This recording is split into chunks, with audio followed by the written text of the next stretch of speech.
जीव हमारी जाति है, मानव धर्म हमारा। हिंदू मुस्लिम सिख ईसाई धर्म नहीं कोई न्यारा। प्रिय भक्तजनों, आज से लगभग 5000 वर्ष पहले इस पृथ्वी पर कोई अलग अलग धर्म नहीं थे।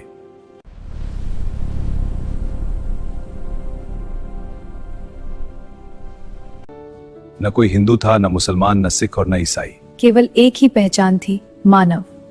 न कोई हिंदू था, न मुसलमान, न सिख और न ईसाई। केवल एक ही पहचान थी, मानव। सभी का एक ही धर्म था, मानव धर्म। सभी का एक ही उद्देश्य था, परमात्मा की भक्ति। सभी का एक ही धर्म था, मानव धर्म। सभी का एक ही उद्देश्य था, परमात्मा की भक्ति। लेकिन जैसे जैसे कलयुग का प्रभाव बढ़ता गया, वैसे वैसे मतभेद बढ़ते गए। धर्म के नाम पर विभाजन होने लगा। इस विभाजन का कारण क्या था? कारण केवल इतना था कि धार्मिक गुरुओं ने शास्त्रों में लिखी सच्चाई को दबा दिया। स्वार्थ, प्रतिष्ठा और परंपराओं के कारण सत्य ज्ञान को छुपा लिया गया। परिणाम स्वरूप एक मानव धर्म 4 प्रमुख धर्मों में बंट गया और फिर उनसे अनेक संप्रदाय बन गए। आज संसार में हर कोई कहता है सबका मालिक एक है। कोई उसे राम कहता है, कोई अल्लाह, कोई गॉड, कोई रब, कोई खुदा, कोई परमेश्वर। लेकिन प्रश्न यह है, यदि सबका मालिक एक है तो फिर यह आपसी मतभेद क्यों? मेरा राम बड़ा है, मेरा अल्लाह बड़ा है, मेरा ईसा मसीह महान है, हमारे गुरु नानक साहिब सर्वोच्च हैं। बच्चों शांत हो जाओ।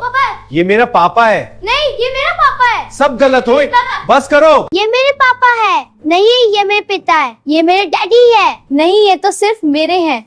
जबकि सत्य यह है, चारों का पिता एक ही है। आज मानव समाज भी इन्हीं बच्चों की तरह अज्ञानवश संघर्ष कर रहा है। सत्य क्या है? सत्य यह है कि सबका मालिक एक है। उसका वास्तविक नाम कबीर है।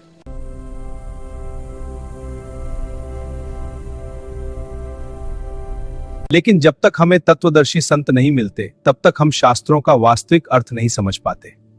शास्त्रों में जो सच्चाई लिखी है, उसे पहचानने के लिए संत की आवश्यकता होती है।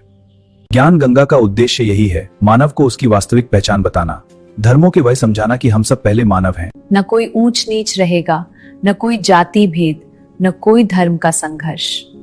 सभी एक ही परमात्मा की संतान हैं। सभी का लक्ष्य एक ही होना चाहिए, पूर्ण परमात्मा की सच्ची भक्ति। आइए हम संकीर्ण विचारों से ऊपर उठें, नामों के भेद से बाहर निकलें और सत्य को स्वीकार करें। क्योंकि जब ज्ञान की गंगा बहती है तो अज्ञान का अंधकार स्वयं मिट जाता है। जीव हमारी जाति है, मानव धर्म हमारा। यही है ज्ञान गंगा।